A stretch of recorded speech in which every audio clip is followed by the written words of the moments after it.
Hey everyone, it's me, Maplemoon.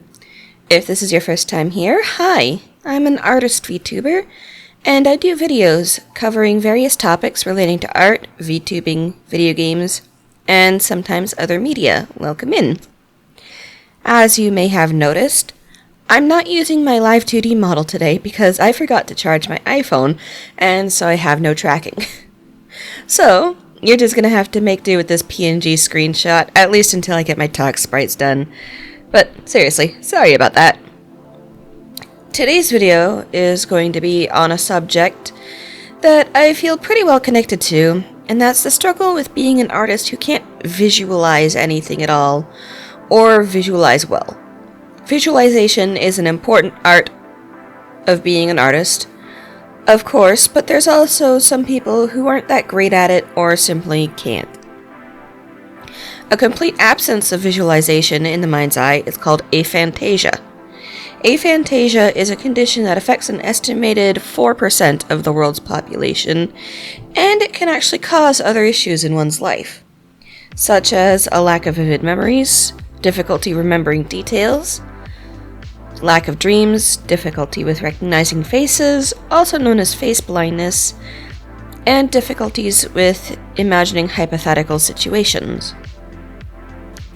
Doctors currently aren't sure if aphantasia is a spectrum or not, in that people may experience aphantasia in different ways, or if it's an all or nothing deal, and there's a lot of debate about it. For the purposes of this video at least, we'll consider it something of a spectrum in that I don't think the practical differences are all that wide, especially as a person who has other conditions that also produce symptoms that may overlap with aphantasia, so I'll probably never find out for sure in my case. For my sake, I have ADHD, which strongly impacts my memory and ability to recall details, and autism, which strongly impacts my ability to remember faces and differentiate between individuals. In conjunction with being unable to conjure mental images in my waking state, this produces effects that are functionally similar to aphantasia. It's pretty weird how brains work, right? And I know I'm not the only one. Lots of artists deal with aphantasia or symptoms similar to it, and we have to contend with that. Some artists may cope by, say, only drawing from life, or never drawing humans in the case of face blindness. Others, like me, may come to rely on tools a little more than others. I remember how frustrating it was to create a figure before 3D drawing models came about. I was an extremely slow artist, maybe only being able to make one drawing a month, and it was deeply frustrating to me, and I was frustrated with myself. I thought there was something wrong with me.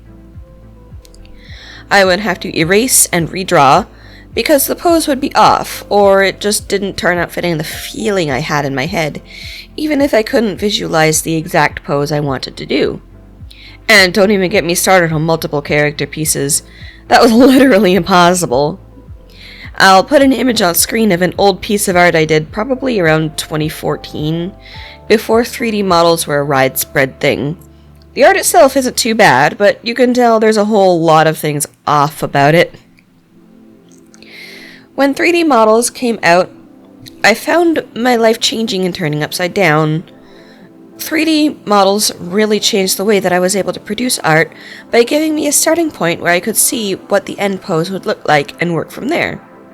Part of me felt bad for essentially tracing over the rough pose while thumbnailing, because it did feel like cheating. I was scared that folks would consider it as such, but then I started taking courses from industry professionals, only to find that they were basically doing the same thing, with photo bashing added onto it. To say I breathed a sigh of relief that day was an understatement. It turns out that tracing is only a problem when you're tracing somebody else's work and trying to take credit for it.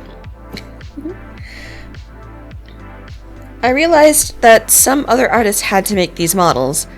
I had to give consent for people to use them, that they want us to use them to help. Regardless of whether you're just a bad visualizer or you have full-on aphantasia, these tools are tools that we can use to embrace and push forward on our own unique artistic journeys. to help us find our own voice and style. But that being said, as amazing as 3D models are, we still need to be vigilant on developing proper artistic intuition and avoid over-relying on tools like 3D models. Yes, go ahead and trace that tuba or that car. Nobody cares. But we need to be able to strike out on our own to avoid the pitfalls of these 3D models as well. For example, with my own original character being plus size, I had a hurdle to go through. Plus size 3D models simply don't exist. Or, if they do, they look like plastic balloons and don't properly simulate how the fat sits on the body, or how the bodies are shaped. They're functionally useless for drawing larger bodies, and for that I've had to study anatomy to know how I can adjust my sketch along the 3D model's pose to properly reflect how a plus-size person actually looks. For anyone interested in learning how to draw fat people, I'll leave a few resources down below. They're really great. The perfect balance that I've found in my work is to simply sketch over top of the model, very roughly on a small canvas, just to get the pose and proportions down, and then delete the model and blow up the canvas. From there, I have the perfect starting point to be able to add detail and edits and change things up.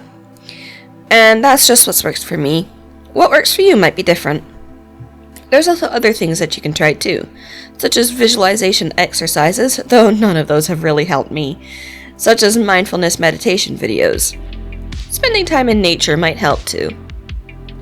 Just because you have difficulty visualizing or you have aphantasia doesn't mean that you can't be a great artist.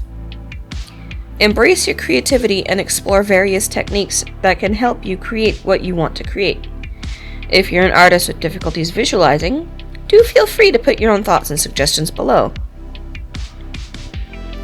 And with that being said, thank you for watching. If you would like to subscribe and click that little notification bell, that would be awesome. I do videos bi-weekly on art, VTubing, sometimes a little bit of gaming. So if that tickles your fancy, drop on in. Remember, your artistic voice matters. Create for the joy of it, because it can enrich your life.